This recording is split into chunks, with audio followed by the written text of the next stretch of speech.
கோயத்துக்கு வர போறவங்களுக்கு மறக்காம இந்த வீடியோ ஷேர் பண்ணிடுங்க. ஆனா நம்ம ஹவுஸ் டிரைவர்னு வந்துட்டா முதல் விஷயம் நம்ம மைண்ட ரிலாக்ஸா வச்சுக்கணும். சொல்லி பாத்தீங்கன்னா நம்ம இங்க கோவமே பட முடியாது. ஏன்னா நம்ம ஊரை விட்டு நம்ம ஊரை வந்திருக்கோம். ஆனா இது நம்ம ஊரு கிடையாது, வேலை பிடிக்கலையா தூக்கி போட்டு போறதுக்கு. நம்ம வந்திருக்கு பாத்தீங்கன்னா கோயத்து, நமக்கு வேலை பிடிச்சாலும் பிடிக்கலனாலும் 2 வருஷம் இங்க இருந்துட்டு தான் போகணும். அவங்க சொல்ற விஷயம் எல்லாமே நம்ம கோவப்படுற மாதிரி தான் இருக்கும். சில கஃபீல் வந்து பொறுமையா சொல்லுவாங்க, சில கஃபீல் வந்து கோவமா சொல்லுவாங்க. இதனால நம்ம கோவப்படக்கூடாது. ஏன்னா கோவப்பட்டீங்க நம்ம ஒண்ணுமே பண்ண முடியாது. ஹவுஸ் டிரைவர்னு வந்துட்டீங்களா A to Z எல்லா வேலையும் பார்த்து தான் ஆகணும். வீட்டுல பாத்தீங்கன்னா அந்த மேலாம் இருக்காது. என் வீட்டுல எல்லாம் நான் தான் A to Z எல்லா வேலையும் பாக்குறேன். இன்னொரு விஷயம், நீங்க லவ் பண்ணிட்டு இருந்தீங்க மறக்காம கல்யாணம் பண்ணிட்டு வந்துருங்க. லவ்வோட நீங்க இங்க வந்துட்டீங்க பாத்தீங்கன்னா உங்களை கொழுப்பி விட்டுருவாங்க. முதல்ல இங்க இருக்கிற குழப்பத்துல நீங்க என்ன பண்ணீங்க ஏது பண்ணீங்கன்னு சொல்லி தெரியாது. இதுல நடுவுல அவங்க வேலை கொழுப்பி விட்டாங்க பாருங்க, மூளை பிதுங்கி வெளியில வந்து. அதனால என்ன பண்றீங்கன்னா கல்யாணம் பண்ணிட்டே வந்துருங்க, அதான் நல்லது. அதாவது நம்ம சம்பாதிக்கணும்னு சொல்லி வந்துட்டோமா, சம்பாதிக்கிற டார்கெட் மட்டும் தான் பார்க்கணும். என்ன வேலை சொன்னாலும் நம்ம பண்ணிதாங்க ஆகணும். பண்ண முடியாதுன்னு சொல்லி சொல்லவே முடியாது. நமக்கு டைமிங்கே கிடையாது. 1 மணி ஆகும், 2 மணி ஆகும், எப்ப தூங்க விடுவாங்கன்னு சொல்லிட்டு நமக்கே தெரியாது. காலைல சீக்கிரமா ஏந்திருக்க மாரி இருக்கும் 6 மணிக்கு. ஒரு நாள் நம்ம லேட்டா ஏந்திரிச்சு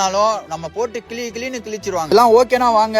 அப்புறம் ஐடி ஃபாலோ பண்ணாதவங்க மறக்காம ஒரே ஃபாலோ பண்ணிட்டு போங்க. அப்புறம் நெக்ஸ்ட் எதை பத்தி வீடியோ போடலாம்னு சொல்லிட்டு மறக்காம கமெண்ட் பாக்ஸ்ல கமெண்ட் பண்ணிட்டு போங்க.